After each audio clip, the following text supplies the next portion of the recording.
455장입니다. 455장입니다. 주님의 마음을 본받는 자, 그 맘에 평강이 찾아옴은 험악한 세상을 이기림이 하늘로부터 임함이로다. 주님의 마음 본받아 살면서 그 거룩하심 나도 이루리.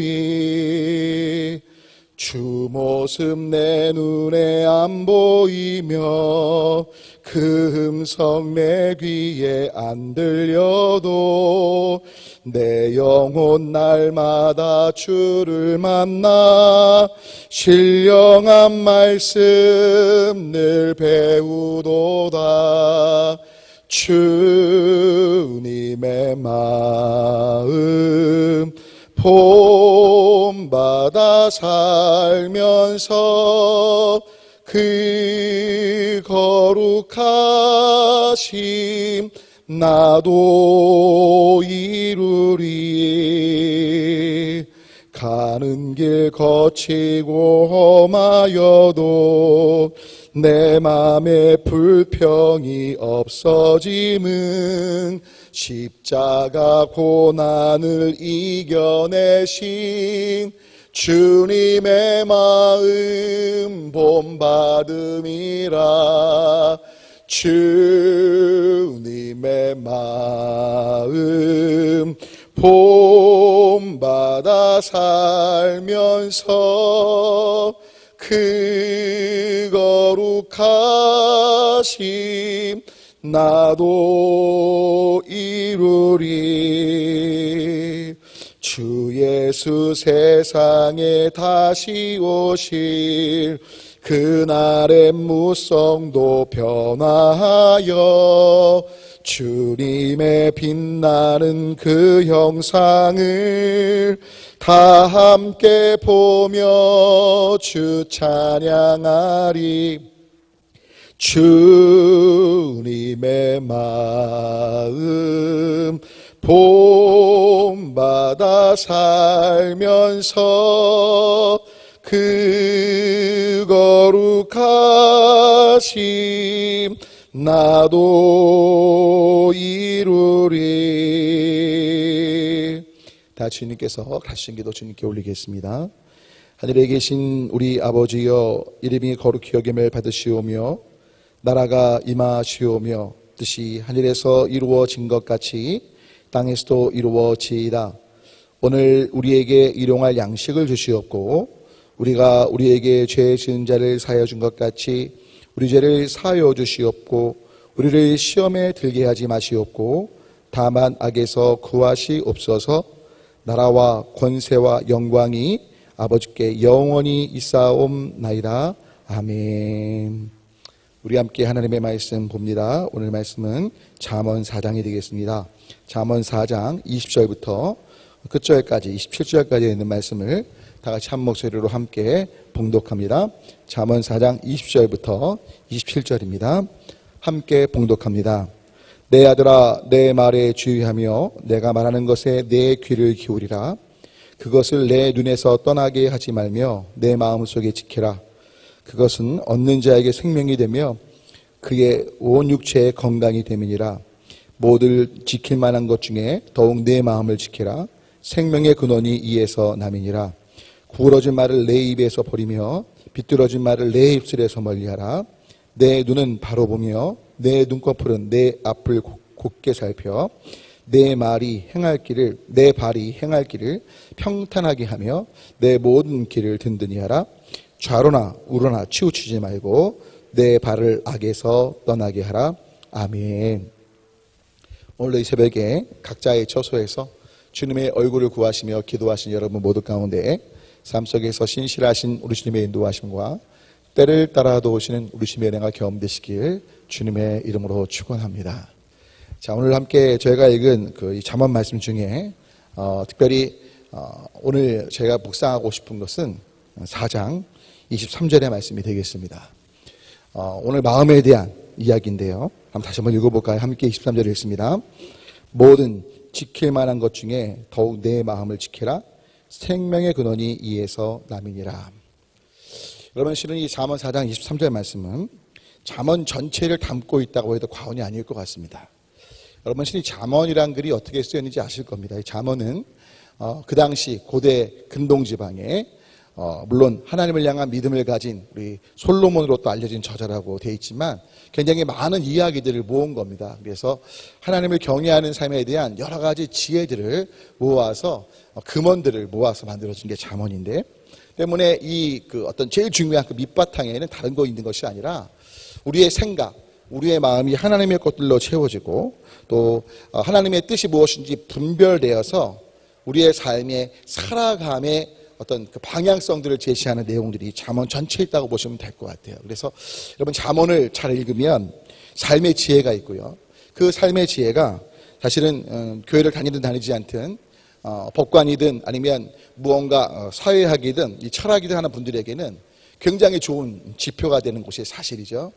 물론 하나님을 향한 믿음으로 나가지 않는 부분은 참 안타깝지만 그만큼 잠언이 굉장한 인생의 지혜들을 담고 있는 것이 사실이라는 겁니다. 그런데 그 지혜가 어디에 있느냐, 어디에 그 중심을 두고 있고 어디서 계속해서 가꾸어지느냐, 바로 그것이 마음이라는 겁니다. 오늘 특별히 4장 23절을 보시면 아시는 것처럼 생명의 근원이 마음에서 난다는 표현을 씁니다. 생명의 근원은요, 하나님이십니다. 결코 마음일 수 없습니다. 그런데 왜 잠언 기자가 그 부분을 알면서도 이런 표현을 썼을까요? 여러분, 하나님이 생명의 근원이신 명확한데요, 그 하나님에 대한 우리의 생각, 마음, 다른 말로 하면 관점들이요, 하나님과의 관계의 어떤 질을 결정하고요, 그 결정 속에 결국 하나님의 생명을 누릴 수 있느냐 아니면 누리지 못하냐가 될 수 있다는 거예요. 자, 무슨 말씀이냐면 하나님은 너무나 선하시고 아름답고 귀하시고 정말 측량할 수 없는 놀라우신 은혜의 하나님이신데, 그 하나님을 우리의 생각, 우리의 마음이 잘못된 관점으로 보고 있다면, 우리를 벌 주기를 좋아하시고 징계하기를 좋아하시고 지옥 보내기를 원하시는 이런 잘못된 하나님으로 알고 있다면, 하나님이 생명의 근원 되시지만 그 하나님께서 우리 안에 들어오시는 것들을 우리가 막게 되거든요. 왜? 하나님에 대한 마음, 생각, 이해 자체가 잘못되어 있으니까 하나님께 마음의 문을 열 수 없는 상황이 되는 거죠. 때문에 하나님에 대한 올바른 관점, 올바른 인식을 할 때만이 하나님의 놀라운 은혜, 긍휼, 자비, 그 풍성하신 역사함들이 경험될 수 있다는 걸 기억하시면서, 바로 오늘 잠언 기자는 그런 관점에서 생명의 근원이 마음, 어떤 생각에 있다는 겁니다. 이 마음이라는 단어는 그 히라보로는 카르디아고요, 히브리어로는 랩 또는 르밥그럽니다. 근데 이 여러 가지 뜻해요. 의지를 뜻하기도 하고요, 감정을 뜻하기도 하고요, 인격을 뜻하기도 하지만 조금 전에 계속 반복해서 말씀드렸듯이 제일 많이 쓰이는 것은 생각입니다.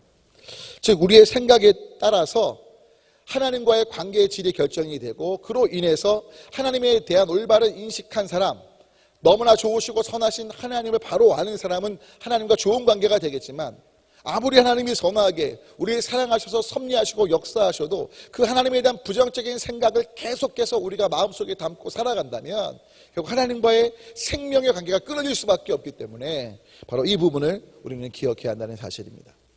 때문에 여러분, 오늘 말씀을 통해 과연 나는 내 생각 속에, 마음 속에 하나님을 어떤 분으로 인식하고 있는가를 기억하시면 좋겠습니다. 정말 수도 없이 말씀 올렸어요. 드릴 말씀이 없어서가 아니라 정말 중요한 본질이기 때문에 그래요. 여러분, 성경이 말하고 있는 신앙과 불신앙의 차이가 무엇입니까? 많은 분들은 하나님 계신 걸 믿는 게 신앙, 계시지 않다고 생각하는 게 불신앙이라고 생각한다니까요. 근데 안 그래요. 성경 전체를 보면 명확한 건 신앙이란 하나님의 살아계심, 안 계심, 그거에 대한 차원이 아니고 그 살아계심은 전제가 돼 있고요, 살아계신 하나님께서 선하심을 믿느냐 믿지 않느냐가 신앙과 불신앙의 차이라는 거예요. 여러분, 아담과 하와가 선악과를 따먹었을 때 그들의 불신앙은 선하신 하나님을 신뢰하지 못했던 거죠. 선하시지 않다고 믿었기에 그 선악과를 따먹지 말라는 명령을 아담과 하와는 자신들에게 좋은 걸 주시지 않고자 하는 하나님의 잘못된 의도로 오히려 보호하시고 하나님과의 관계에 있어서 어떻게 보면 경계선을 정해주시고 하나님을 떠올리게 했던 그 선악과의 기능을 사탄의 속임대로, 아니야, 하나님이 선하지 않으셔서 우리가 좋은 걸 얻는 걸 원치 않으셔서, 우리가 하나님처럼 되는 걸 원치 않으셔서라고 속인 것에 넘어가서 결국 우리가 타락하게 되고 지금도 이 죄악의 고통 속에 있게 되었다는 걸 기억하셔야 돼요. 여러분, 때문에 진짜 신앙생활, 여러분 오늘 하루 동안 하나님 정말 선하신지, 정말 위대하고 아름다우신지, 그 부분을 정말 제가 알고 있는지를 점검하기를 원합니다. 하나님이 조금만 내 뜻대로 안 된다고 나쁜 분으로 오해하거나, 하나님을 정말 내가 폄훼하거나 신실하지 못한 분으로 불신앙 가운데 있지 않길 원한다고 기도하시면서 나아가는 우리가 되면 좋겠습니다. 그래서 아마 주일날도, 이번 주에도 그런 말씀 드릴지 모르는데, 여러분 우리는 하나님에 대해서 어떤 마음의 태도를 갖고 있는가에 따라서 그 하나님이 경험될 수 있다는 걸 잊지 않으시면 좋겠어요. 이런 거예요. 어떤 한 스승이 제자들에게 이렇게 얘기합니다. 꽃바구니를 갖다 놓고, 얘들아, 이 바구니가 무슨 바구니냐? 꽃바구니죠. 그랬더니 조금 있다가 스승이 가서 생선을 그 바구니에 담아왔죠. 얘들아, 이 바구니는 무슨 바구니냐? 당연히 생선 바구니죠 라고 이야기를 한 거죠. 그때 선생님이 이렇게 제자들에게 얘기했대요. 얘들아, 이 바구니가 무엇을 담고 있느냐에 따라 불려지듯 우리 인생들도, 우리 인생이란 우리 안에 무엇을 담고 있느냐에 따라 불려지게 된단다. 여러분, 굉장히 중요한 어떻게 보면 통찰력이죠. 저와 여러분이란 바구니 안에 저는 하나님의 생명, 하나님의 사랑, 하나님의 은혜가, 그 신실하신 하나님을 바라봄이 담겨지기를 원합니다. 여러분, 그럴 때 꽃바구니에 꽃향기가 나듯 하나님을 신실하신 분으로 바라보며 그 진짜 신앙 가운데 있을 때 그 신앙하는 그 하나님의 놀라운 향기가 우리 삶을 뒤엎고 또 우리의 삶을 통해서 주변 사람들이 하나님 보게 하는 복의 역사가 있게 될 줄 믿습니다. 그래서 오늘 하나님, 정말 제 마음, 제 생각 속에 하나님이 신실하신 분이신 걸 놓치지 않도록, 모든 상황이 힘들고 어렵고 여러 가지 주변의 사람들의 말이나 반응이나 부정적인 상황, 정말 좌절과 낭망하게 되는 상황일지 몰라도, 그럼에도 불구하고 하나님은 선하시고 신실하시고, 분명 마지막 날 주님 다시 오실 그날, 또 은혜의 때 분명한 하나님의 흘러가는 시간의 크로노스가 아니라 하나님의 가장 확실한 때인 카이로스, 하나님이 정하신 그 카이로스의 정확한 시간에 하나님께서 회복시키실 걸 믿음으로 바라보며 나아가는 제가 되고 여러분이 되면 좋겠습니다. 다 같이 함께 기도 제목 보시면서 우리 함께 기도하시면 좋겠고요. 제가 잠깐 기도하고 함께 주님 또는 주여 외치고 기도합니다. 하나님, 우리 지킬 만한 것보다 내 마음을 지키라고 말씀하고 계신데, 지킬 것은 다른 것이 아니라 하나님이 신실하시고 선하시고 아름다우신, 특별히 아들 예수님을 주시기까지 우리 사랑하시는 하나님이신데, 사탄은 속여서 우리가 부정적인 경험들을 할 때마다 하나님에 대한 불신앙 가운데로 이끕니다.